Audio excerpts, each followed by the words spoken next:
Hola, ¿qué tal? ¿Cómo están todos? Espero que estén todos muy bien. Esta es una charla, una conferencia, gracias al Departamento de Cultura AMIA, que voy a brindar especialmente sobre la temática que tiene que ver sobre la situación de la expulsión de los judíos de España y en el año 1492 y su inserción, de alguna manera, en el continente americano, en nuestro continente en general. Esta charla no es una casualidad, no es casual que la hayamos hecho en este momento. Esto tiene que ver con el hecho que en agosto de este año se han cumplido 530 años de la expulsión de los judíos de España, un hecho dramático y significativo en la historia judía en general y de los sefaradín, judíos sefaradíes descendientes de españoles en particular. Si uno quisiera hacer referencia a los judíos en España, tendría que remontarse por lo menos a 200 años antes de la era común. Ahí data su origen de los judíos españoles. Se desarrollaron porque fueron traídos por los griegos y posteriormente también por los romanos que dominaron la tierra de Israel y fueron de los primeros habitantes con un cierto grado de civilidad, dado que compartieron la tierra y la península ibérica, España y Portugal, hoy en día dos países, la compartieron con los visigodos, un pueblo, como bien lo dice su nombre, godo, de origen primitivo, que inicialmente persiguió a los judíos cruelmente y los obligó inclusive a conversiones forzadas también. Esta situación se terminó en el año 711, cuando los árabes musulmanes conquistan la península ibérica y de alguna forma establecen un equilibrio diferente en la situación. Del 711 al 1492, en esos 7 siglos y algo más, la vida de los judíos se fue desarrollando con distinta intensidad, llegando en el siglo XI o XII aproximadamente a lo que se iba a llamar el siglo de oro de la vida judía en España. Es decir, la convivencia interreligiosa, cultural, étnica entre judíos, cristianos y mahometanos que llegó a un punto máximo en ese encuentro, en ese momento, en ese siglo también. Pero claro, esto no podía durar mucho tiempo porque los árabes no conquistaron toda la península española, sino que conquistaron prácticamente tres cuartas partes. La zona norte no fue conquistada y por lo tanto los cristianos a partir del año 1215 comenzarían el proceso de reconquista de la península ibérica, de la península española o portuguesa también.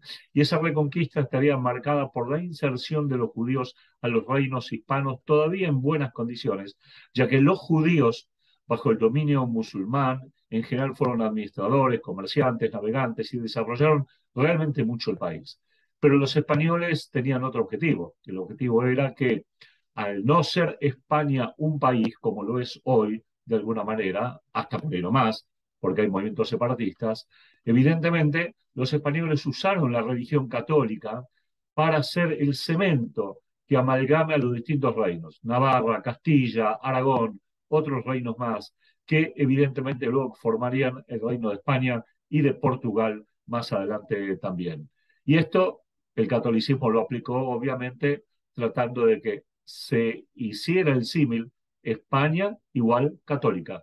No había posibilidad de que haya otros habitantes que no estuvieran sometidos a la ley y al dominio de los reyes hispanos en la medida que iba avanzando la reconquista y los musulmanes iban retrocediendo, cosa que finalmente terminaron de hacer el 3 de marzo de 1492, cuando los reyes Fernando e Isabel conquistaron completamente la península ibérica y echaron a los moros. Pero antes de esto nos tenemos que referir a un año que ha sido un año clave para los judíos en España. Me refiero al año 1391, porque en el año 1391 hubo una serie de olas de ataques judeofóbicos, antisemitas, violentos contra los judíos por su religiosidad, especialmente en Sevilla, aunque no únicamente en Sevilla. Y esos ataques tuvieron el elemento distintivo de que obligaron a muchos judíos sometidos o a morir, o a escaparse, o a convertirse. Y muchos judíos se convirtieron al cristianismo sin desearlo. Es decir, pasó a conocerse el fenómeno del mal llamado marranismo, los judíos que de alguna manera tomaron el nombre de nuevos cristianos, o los judíos criptojudíos, así se los conocería históricamente, aquellos que por dentro seguían manifestando su identidad judía y también en sus casas en la medida de sus posibilidades, como ya lo vamos a analizar, pero por fuera tenían que llevar una vida cristiana y a menudo fue muy exitosa esa vida cristiana que llevaron por fuera. A punto tal se insertaron los judíos convertidos a la fuerza en distintos lugares de España, en la sociedad española, que llegaron a cargos de arzobispos, etcétera, etcétera. Naturalmente, muchos españoles comenzaron a sospechar de estos nuevos cristianos, como se los llamaba también, y evidentemente se dieron cuenta de esta doble vida que llevaban los judíos. Y por lo tanto decidieron tratar de modificar eso y lo hicieron o intentaron hacerlo a través de un mecanismo que nació en Francia y se expandió en Italia y luego en España, por todos ustedes conocidos, llamado la Inquisición. En este caso, la Inquisición española. Inquisidir proviene de averiguar, de indagar, solo que no se hacía en forma correcta, sino que se hacía en medio de torturas, en medio de salvajismo, en medio de distintas cuestiones. En 1480 nace la Inquisición en España, 13 años antes que los judíos fueran expulsados de España. Y la Inquisición en España va a terminar, va a ceder recién en el año 1834, cuando los judíos van a empezar a poder volver a España libremente. Hasta ese entonces, los pocos judíos que quedaban en España eran judíos, criptojudíos, judíos cristianos, marranos, como mal dijimos, también en la zona de Palma de Mallorca, abundaban, hay todavía restos, indicios de esto. Era el único indicio de vida, como dije antes, de vida judía soterrada.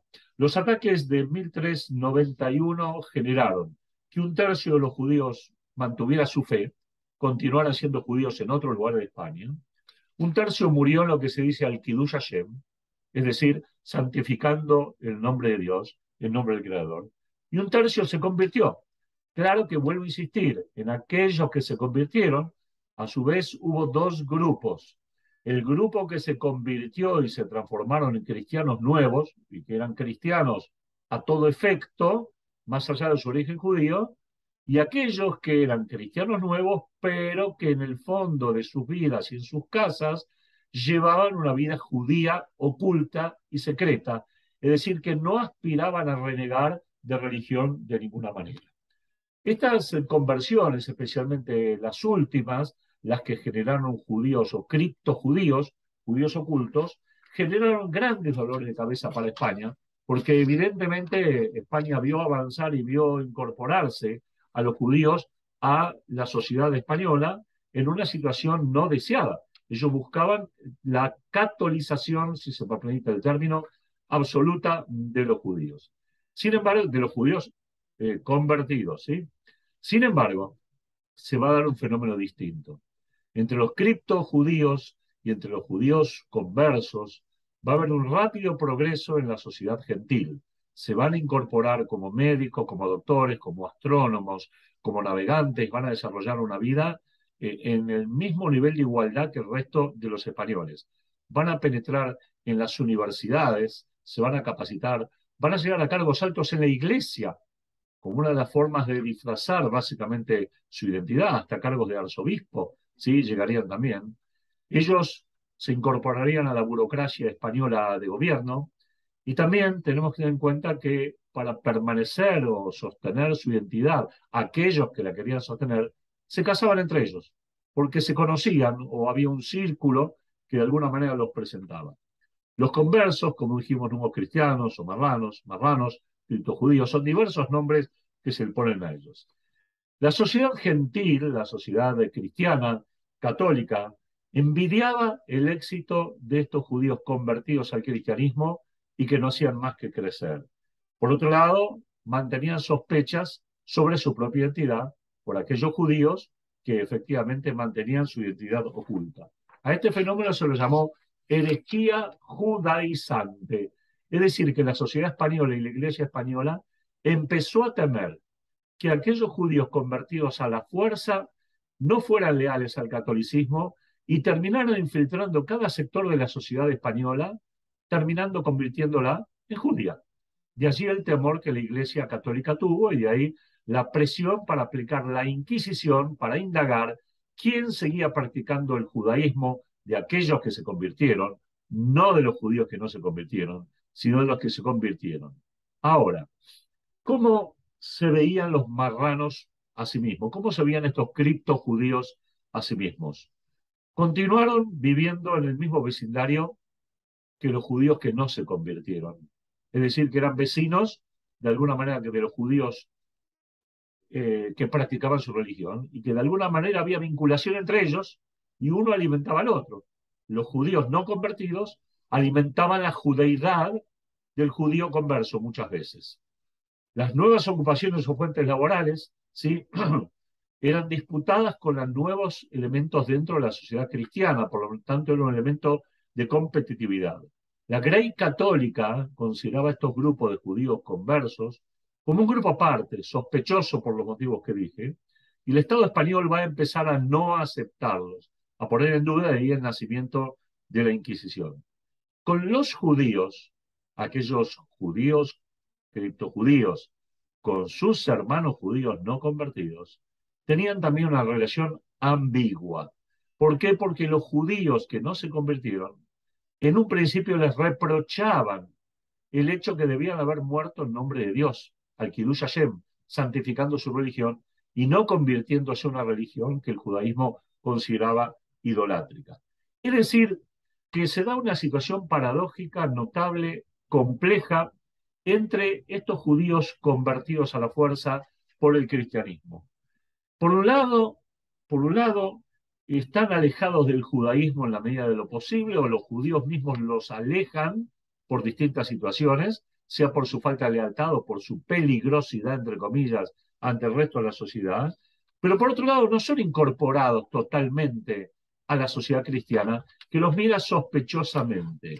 Y por eso es que obviamente la Inquisición se fortaleció y diseñó todo un sistema de búsqueda, de sospecha, de delación, para tratar de escuchar los reclamos de la población católica hispana verdadera y que si sospechara de alguien lo denunciara ante los tribunales de la Inquisición para que estos llevaran a cabo las averiguaciones e indagaciones que a menudo eran largas, farragosas, tortuosas y que en muchos casos, si el judío no se arrepentía o se arrepentía tardíamente, terminaba en las piras, en las hogueras de la Inquisición, como el caso de Sevilla, que tuvo uno de los más famosos lugares en donde fueron quemados judíos en las piras de la Inquisición, en los llamados autos de fe, es decir, en estos actos en donde se demostraba que la fe católica debía ser la única, valedera y que no se aceptaba a aquellos que se habían convertido.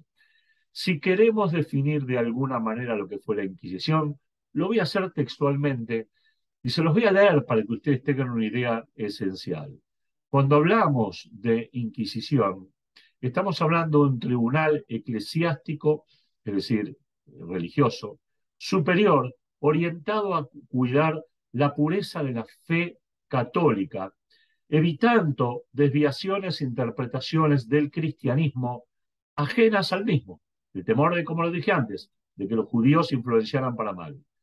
Esto era una respuesta religiosa y social del catolicismo español por temor a las amenazas de la unidad española. No nos olvidemos que todavía, cuando nació la Inquisición en 1480, los musulmanes no habían sido derrotados ni expulsados del país en su totalidad. Estaban acorralados en Granada, que sería la última provincia o el último reinado que sostendrían.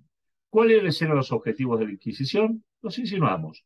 Lograr la uniformidad religiosa de España a través del culto católico, revertir, esto es muy importante, el fracaso de las conversiones masivas, venía a ser como un paliativo a esas conversiones de 1391 que no dieron resultado porque el judío seguía manteniendo su propia identidad.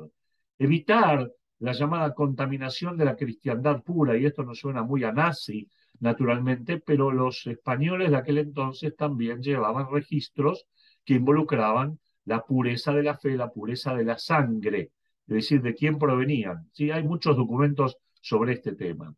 La Inquisición del Santo Oficio, como ya lo dije, persistió en Francia, nació en Francia y en Italia, y todavía persiste hasta el día de hoy, inclusive en el Vaticano, pero con otras funciones diferentes a la persecución, sino al cuidado de los valores de la fe cristiana, sin perseguir a otros cultos religiosos. La Iglesia, con la Inquisición, se proponía vencer antes que convencer. Y por eso apelaba a los tribunales inquisitoriales, los potros de torturas más salvajes contra aquellas personas que terminaban confesando cualquier cosa. ¿Qué prácticas judías eran denunciadas para sospechar de una persona que vestía como un español de la calle y que no sabemos si era hebreo o no era hebreo, más allá del conocimiento de algunos vecinos del lugar. Bueno, se detectaba a los judíos convertidos y que eran criptojudíos, o sea, judíos ocultos, por la creencia que muchos de ellos sostenían en alguna discusión sobre el Mesías. Es decir, la insistencia de alguna persona hablando de que el Mesías no llegó, ya era un indicio de que esta persona podía ser judía. Porque cualquier buen católico tenía que creer que el Mesías sí llegó. Y eso es un dato muy importante realmente a tener en cuenta. ¿Sí? Muy bien. Por otro lado, la observancia del Shabbat. El cripto judío cuidaba el Shabbat, pero a puertas cerradas, los postigones, las ventanas cerradas completamente. Y esto era raro para un país como España, en donde el calor en verano y en primavera es sumamente intenso, que los días viernes hubiera postigones de madera en las ventanas cerrados.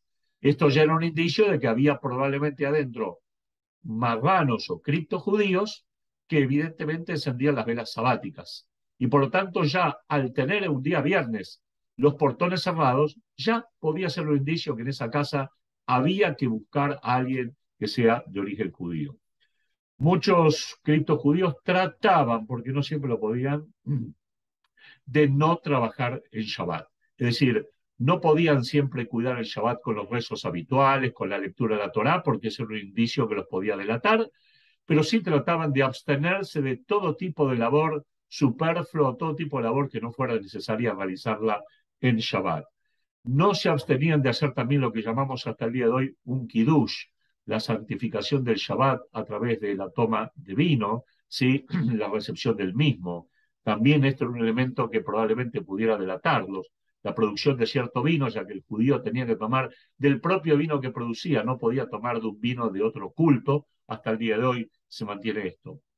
El ver quizás o denunciar a una persona con la cabeza cubierta, de día no andaba con la cabeza cubierta porque de día, si andaba con la cabeza cubierta, podía ser detectado y sospechado de ser alguien que tuviera prácticas judías. Entonces, obviamente, en su casa posiblemente sí tuviera la cabeza cubierta. En lo que tiene que ver con la dieta kasher, con la comida apta para ser consumida por los judíos observantes, les fue muy difícil a los judíos perseguidos por la Inquisición cumplir el kasher. A menudo lo que ellos hacían eran dos cosas. Por un lado, no comían cerdo, que está prohibido completamente por la ley hebrea, y eso era fácil de abstenerse de hacerlo. Y por otro lado, trataban de no mezclar carne y leche, que también la Biblia lo ordena. Pero no podían tener la capacidad de faenar en formato tal como lo requiere el culto judío, el formato kasher, lo que llama la shejitá, y por lo tanto consumían carne que no era faenada de acuerdo a los rituales específicamente de judíos. En Pesaj, la Pascua judía, en lugar de pan, elaboraban lo que se llama una matzá, lo que se llama el pan ácimo, y lo hacían en forma casera en los hornos de su casa.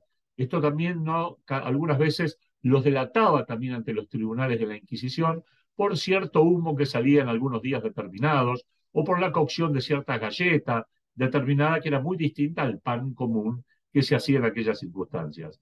Y otra cuestión que los judíos trataban de no renunciar, en este caso vuelvo a decir, los criptojudíos trataban de no renunciar, era la circuncisión, que es la marca del pacto inicial que Dios sostuvo con Abraham y con todo el pueblo hebreo, y por lo tanto no estaban dispuestos a renunciar básicamente a esta cuestión. El periodo, la Inquisición, como dije antes, tenía procedimientos, un periodo de gracia, que era un mes de autodenuncia, donde él podía autodenunciarse y tener un destino más leve, la denuncia por parte de los vecinos, la inversión de la carga de la prueba, o sea, demostrar que era inocente y no culpable, las delaciones anónimas que venían de distintos lugares también. En la instrucción del proceso inquisitorial se escuchaban las denuncias, el delator juraba decir la verdad acerca del denunciado, se traían pruebas, otro tipo de elementos, y se abría lo llamaba un sumario teológico también. Luego, si se comprobaba todo esto, que él tenía prácticas judaicas, venía un pedido de arresto, un pedido de confesión por voluntad propia, aislamiento en prisión y finalmente la muerte en lo que llamamos el auto de fe. En lo que tenía que ver con la tortura, ya dijimos que la horca, el garrote, la brasa, el caballete, el suplicio, el agua eran todos elementos vinculados a las formas de la Inquisición. Pero para no extendernos en la Inquisición y el hecho de decir que los judíos fueron expulsados de España en el año 1492, en agosto de 1492, sí, luego del fracaso esencialmente de la Inquisición, por eso fueron expulsados, tenemos que entender también que muchos de estos judíos llegaron a través de Portugal al continente americano. Y el continente americano en un principio trataron de continuar con los rituales judíos. A ver, para que nos entendamos, cuando los judíos son expulsados de España, muchos de ellos van a Portugal, país vecino. Y de Portugal, muchos de ellos se dirigen a América, especialmente a Brasil. Por otro lado, también muchos judíos españoles se van a dirigir al sur de Francia, a Holanda, Italia, Grecia, al Imperio Otomano, especialmente al norte de África, que estaba bajo el Imperio Otomano, a la tierra de Israel, donde podían recobrar su identidad y vivir con libertad, en esos lugares que yo nombré. Pero los que llegaron a América, primero a Brasil y después al resto del continente, se encontraron con que la Inquisición los persiguió. La Inquisición tanto portuguesa como la Inquisición española. La Inquisición en Brasil como la Inquisición en otros lugares de América hispana también. ¿Sí?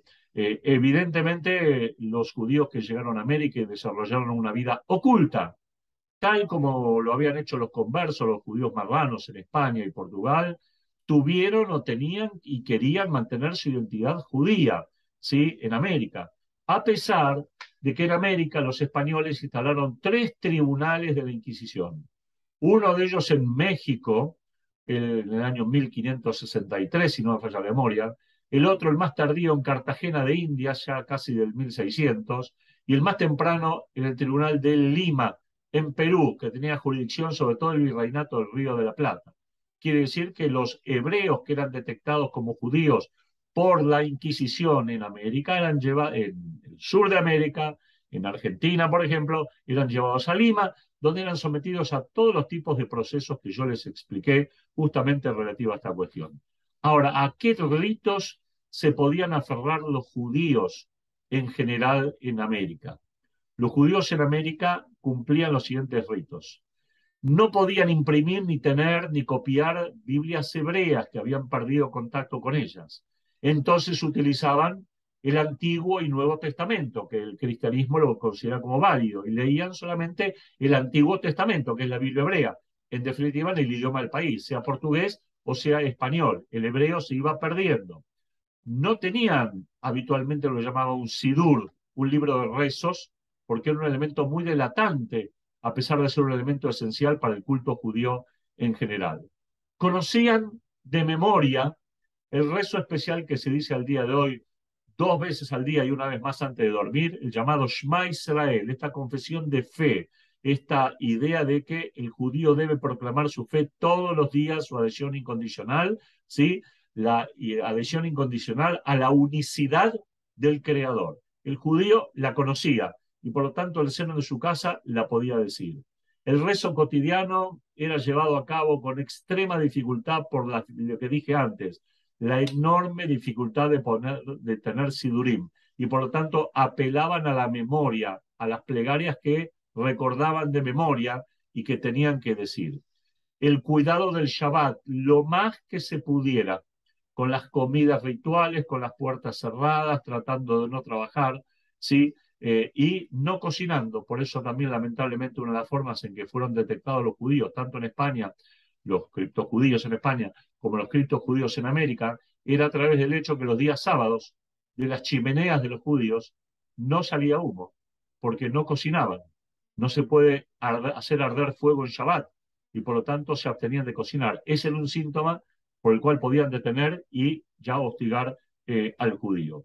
Eh, Naturalmente, como dije antes, el cuidado del kashrut también estuvo muy, muy limitado al faenamiento de algunas aves, palomas, algunos pájaros por parte de los propios judíos también, no el faenamiento de animales ya domésticos más grandes como la vaca, el cordero, que eran animales que requerían otra estructura para faenarlos, en formato kasher, naturalmente como lo comía el judío.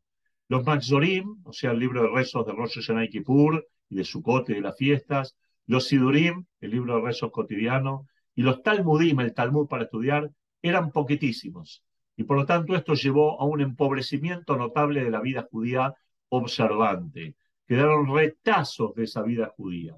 Estudiaba el judaísmo, como dije antes, de fuentes cristianas. Estudiaba mucho el libro de los Salmos, que el cristianismo acepta el libro de los Salmos y lo toma como referencia al Aleluya, lo toma como referencia para no pocas plegarias, y también estudiaban historia judía del libro de Flavio Josefo, Antigüedades de los Judíos, que era un libro que los cristianos también leían para conocer la destrucción del reinado de Judea a manos de los romanos. Es decir, buscaban de alguna manera la forma que sea de encontrar esta situación. Se ha encontrado en América un mini sidur, un libro de rezos de 12 páginas, que evidentemente habían codificado pedazos de sidurim de diversa índole y habían armado un sidur de 12 páginas, algo que era literalmente imposible de tenerlo por escrito. Y mantenían lo mismo que en España, se casaban entre ellos. Algunos aspectos más del Shabbat, que es importante ya que los judíos conversos trataron, los judíos, perdón, que debieron ser criptojudíos acá en el continente americano, dado que en un principio no los obligaron a convertirse, después sí, estos judíos debían cuidar el Shabbat, dado que el Talmud dice que cuidar el Shabbat equivale a observar todos los preceptos de la Torá, y por lo tanto hacían mucho hincapié en el cuidado del Shabbat, aunque como dije antes no se podía cuidar al detalle. La Inquisición dio distintas órdenes y distintas formas de detectar cómo los criptojudíos cuidaban el Shabbat en América, al igual que en España. Por ejemplo, los judíos usaban ropas limpias, porque el Shabbat hay que usar ropas diferentes a las ropas habituales de las semanas. Cambio de manteles en las casas, eso ya era sospechoso. El encendido de mayor cantidad de luminarias, de velas, ya era también un elemento sospechoso, porque entre esas velas podían estar las dos velas sabáticas, ¿sí? Para recibir el Shabbat, ¿sí? El hecho, como comenté antes, de no arderá fuego el Shabbat. Los negocios abiertos a medias, mediante triquiñuelas diferentes para tratar de cerrarlos antes, es decir, que era muy difícil que no pudieran no trabajar básicamente en Shabbat, ¿sí? Y las dificultades también de proveerse de un vino propio, también hecho por los propios judíos también, que era un elemento detectado y que era un elemento evidentemente contundente para probar que el judío o que esa persona era judía. Con el kashrut, las acusaciones que había también para detectar a los judíos americanos era de quitar el tendón a la carne que consumían, porque hay un precepto de la Torá, uno de los primeros que aparece en la Torá, que hay que quitar el nervio ciático, por motivos que ahora no vamos a ahondar, hay que quitar el nervio ciático y el cuarto trasero del animal para no consumirlo. ¿Sí? Eh, Estos procesos en especial se llevaron a cabo en México con mucho más celo que en el resto del continente. El tribunal de la Inquisición que indagaba a los judíos, pedía instrucciones a Perú, a Lima, acerca de cómo saber o cómo dar o sacar instrucciones o distintos elementos para detectar a los judíos y saber cómo actuar con ellos. Se invitaba a los cristianos a las casas, ¿sí? Y se diferenciaba la vajilla de uno y otro. Este era un elemento que también podía llevar a la sospecha del hebreo, comer en vajilla diferente también. Y como dije antes, la yejita, la matanza y el faenamiento ritual era muy, muy primitivo, muy, muy escaso, pero también permitía que los judíos pudieran cumplir el kasher, pero a su vez podían ser detectados por lo mismo.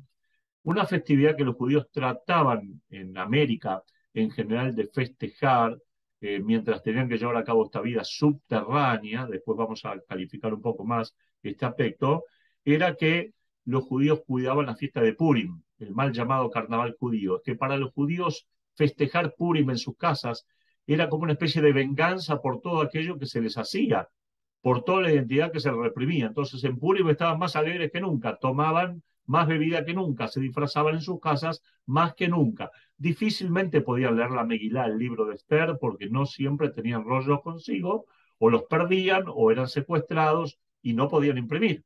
Evidentemente no podían imprimir, no podían obtener lo mismo. También el problema con Purim es que habían perdido noción del calendario y no siempre sabían qué día caía exactamente, sobre todo porque el calendario hebreo, cada 7 años se le agrega un mes y por lo tanto evidentemente había ahí algún problema para dictaminar si era un año embolismal, es decir, un año por un mes agregado o no. ¿Sí? Algunos dicen que aprendieron a festejar Purim de alguna lectura del libro de Flavio Josefo también, pero esto no está comprobado. Los judíos, aún que trataban de ocultar su fe, cuidaban en la medida de lo posible los 4 ayunos vinculados a la destrucción del templo de Jerusalén. Pero otra vez nos encontramos con el problema que lo tenían que más o menos hacer en una fecha orientativa porque no había un calendario como hoy en día, un calendario que conocemos, un calendario cercano. No existía y por lo tanto tenían que hacerlo de una manera un tanto más solapada, ¿sí? Ayunaban en general para salvarse de alguna calamidad. Esto ya está escrito en el Talmud, que cuando una calamidad azota a los judíos, el ayunar es un indicio para tratar de que Dios quite esa calamidad de encima. Los judíos ayunaban, buscaban de que sea en fechas cercanas, orientativas a los días de duelo dentro del judaísmo.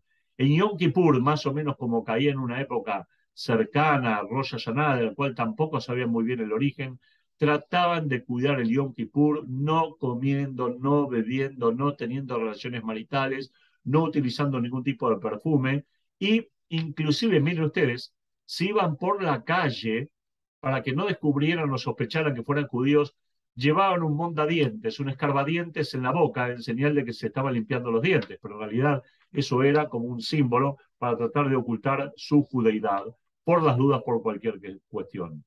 La fiesta de Pesaj se festejaba con un solo seder. No había dos sedarim como hoy en día en la diáspora, sino que había un solo seder para hacerlo, una sola cena pascual.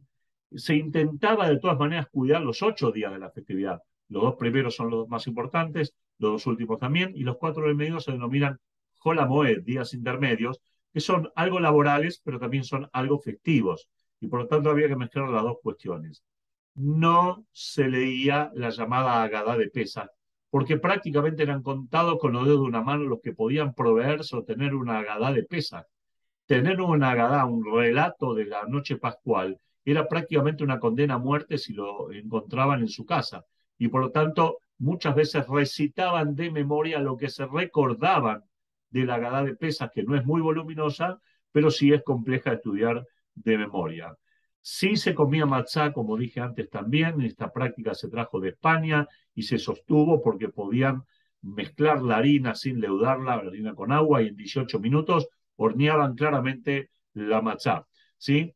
Eh, la Inquisición, en los relatos de Pesaj, era comparada con el faraón egipcio, como una forma de entender y de darle un sentido mayor al festejo. Y se cambiaba la vajilla, se usaba otra vajilla de barro, porque en Pesaj está estrictamente prohibido la utilización de la vajilla que se come durante todo el año. En Pesaj no se puede usar y se separa y se usa otra vajilla o se la limpia. Pero como el barro se impregna del sabor de las comidas prohibidas en Pesaj, usaban otro tipo de vajillas. Rosh Hashanah, ¿qué pasaba como era Rosh Hashanah para los judíos americanos? No hay prácticamente indicios de su observancia. Era muy difícil que pudieran observarlo, naturalmente por un sentido o por un motivo. El elemento principal de Rosh Hashanah era el toque de shofar. Y si evidentemente se iba a escuchar el toque de shofar en alguna casa, se iba a saber que era judío. Y por lo tanto esta práctica se fue perdiendo notable y rápidamente entre los judíos que llegaron al continente americano. En Yom Kippur el rezo era en las casas, la vida era comunitaria, era en las casas. No había sinagogas abiertas al aire libre, no había otro tipo de instituciones porque no había libertad religiosa. De momento que la Inquisición española y portuguesa se trasladaron al continente americano, la posibilidad de desarrollar una vida judía en la América colonial fue prácticamente imposible. Y por lo tanto la vida judía se llevó a cabo en las casas, cada uno en su casa particular, no existiendo vida comunitaria. Si existía vida comunitaria era el conocimiento propio que tenían los judíos de sí mismos por las relaciones comerciales, por todo aquello que ellos hacían y se conocían con otros más. Sí hacían para Yom Kippur o víspera de Yom Kippur lo que llama Seudá Mafsek, es decir, una comida previa al ayuno de Yom Kippur, y visitaban a las familias de ellos mismos para de alguna manera pedirles perdón por todo aquello que habían hecho mal en el año. Festividades como Shavuot, la fiesta de la entrega de la Torá, Hanukkah o Sukkot, no se registran indicios de la observancia entre los judíos de América, por lo menos inicialmente. Eso no significa que no haya sido observada. No tenemos indicio documentado de esa observancia. La idea mesiánica, como lo dije antes, se había extendido mucho y los judíos seguían creyendo en la idea del Mesías que no era Jesús. Existían costumbres de duelo que eran muy cuidadas. Por ejemplo, el lavado del muerto, como se hace hasta el día de hoy, pero otra vez, en sus casas, no en el cementerio. Se ponían velas alrededor de los postigos cerrados, alrededor del muerto, costumbre que hasta el día de hoy se mantiene el poner velas en recuerdo del alma del difunto, que es comparado como el fuego de una vela, ¿sí? Se cuidaba lo que llama la Shiva, los 7 días de duelo, tratar de no salir de la casa, no trabajar, sentarse en bancos bajos, todo esto dentro del hogar, que era el único lugar donde podía mantener cierta privacidad para que la Inquisición no los encontrara o alguien no los delatara, y todo en voz muy baja, porque las paredes oían. No nos olvidemos que en América convivían con cristianos casa tras casa, no había barrios judíos, especialmente estos se desarrollaron con la migración bastante más adelante.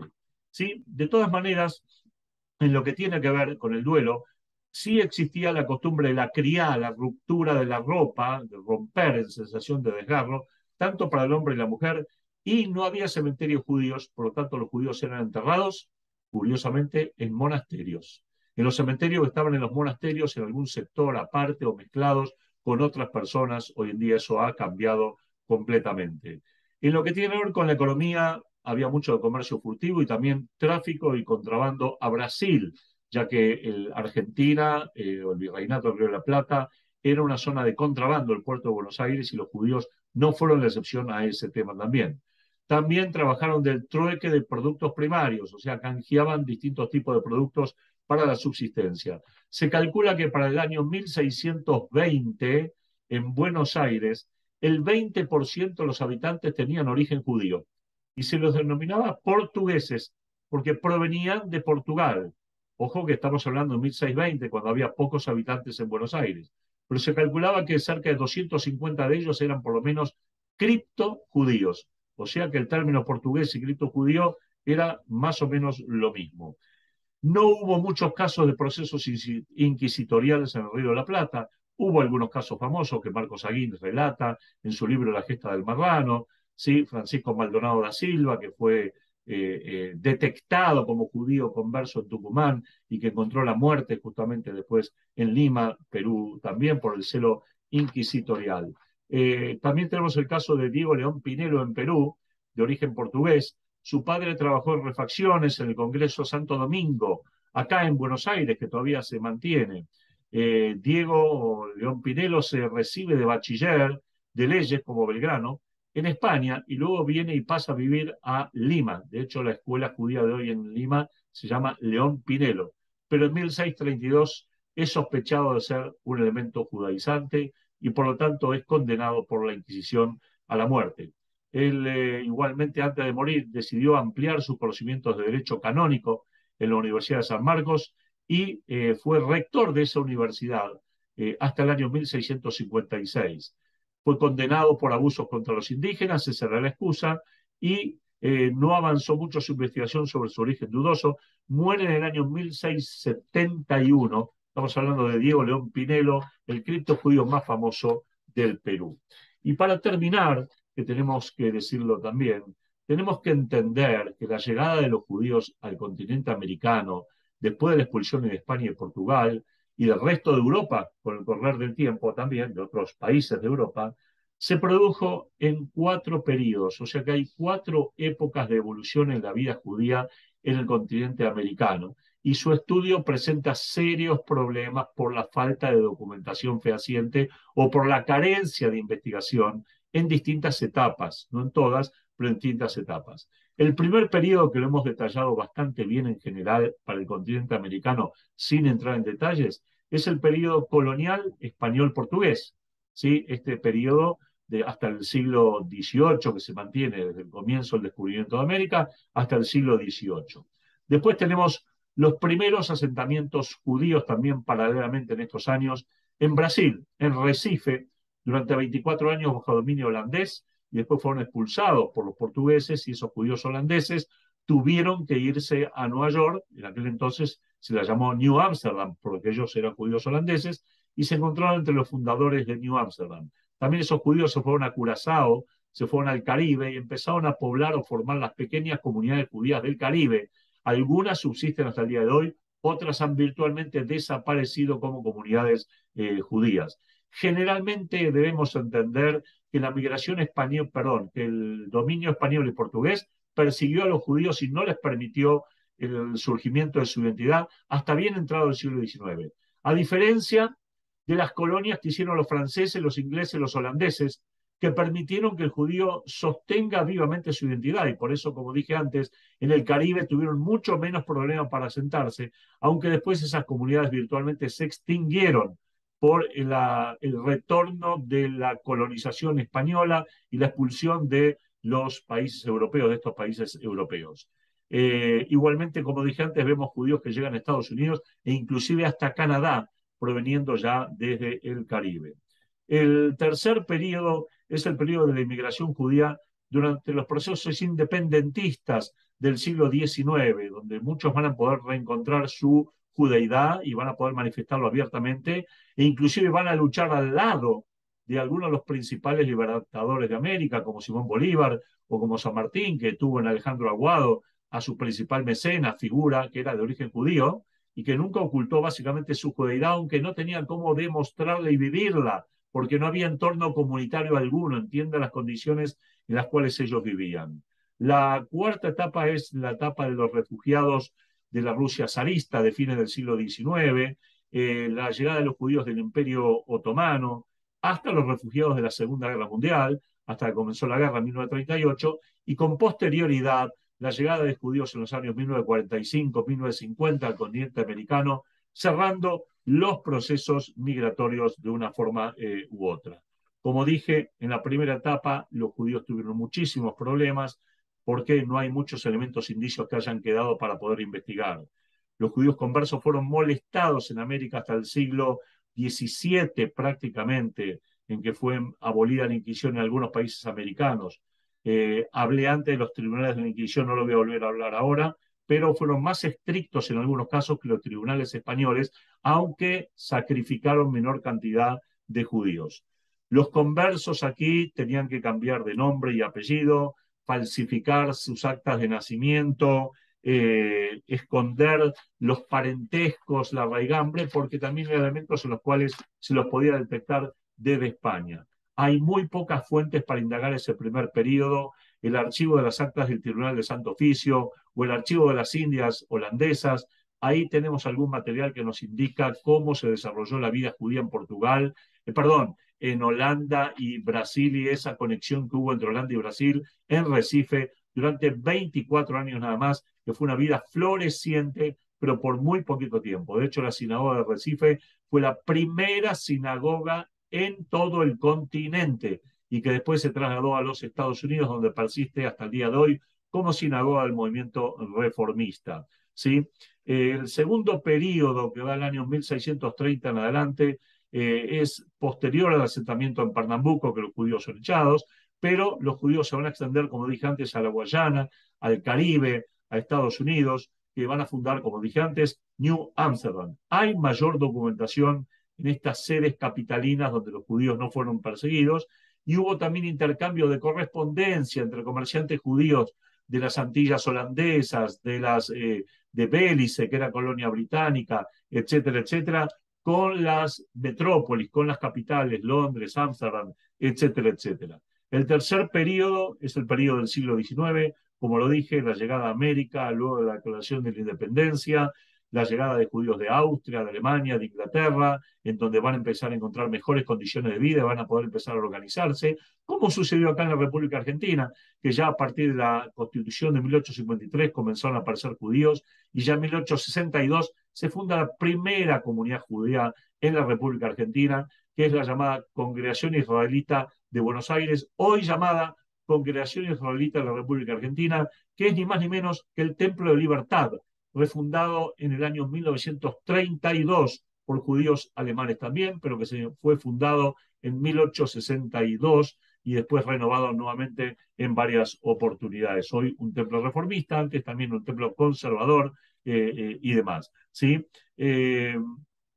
Hay que entender también que la migración a Estados Unidos está muy bien documentada por la llegada masiva de miles de judíos de Estados Unidos, perdón, de Rusia a los Estados Unidos en la era de los pogroms.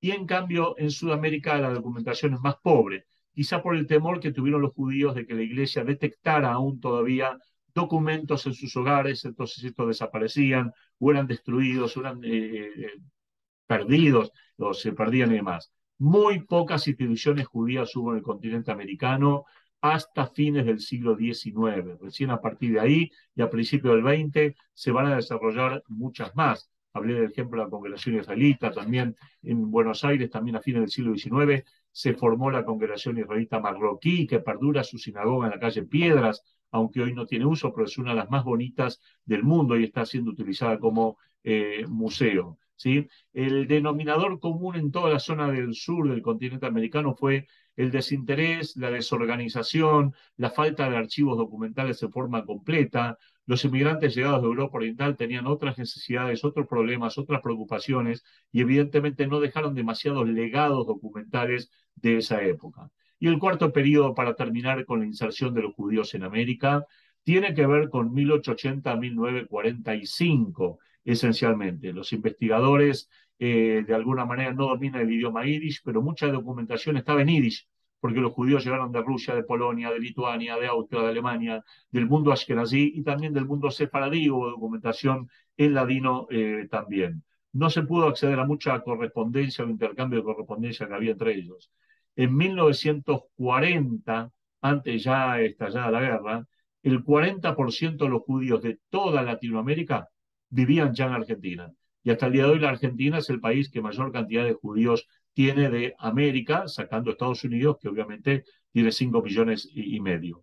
Mucha dispersión, falta de documentación de otros países y un capítulo que merece ser estudiado con mayor profundidad, analizando cada uno de los países en los cuales los judíos pudieron incluirse, especialmente en Colombia, en Venezuela, en Panamá, en Centroamérica, en Brasil, en Argentina, pero eso tendrá que ser ya en otra conferencia, en otra oportunidad, porque se nos acaba el tiempo que se nos ha asignado a este Zoom. Les agradezco mucho la atención a ustedes, espero haber sido de esclarecimiento, perdonen si tuvo que ser muy rápido, pero no tenía alternativa. Muchas gracias al Departamento de Cultura de AMIA por confiarme un tema tan rico, tan interesante, tan, tan cercano a los sefaradíes, pero también tan poco conocido en general históricamente. Que estén todos ustedes muy bien. Hasta pronto.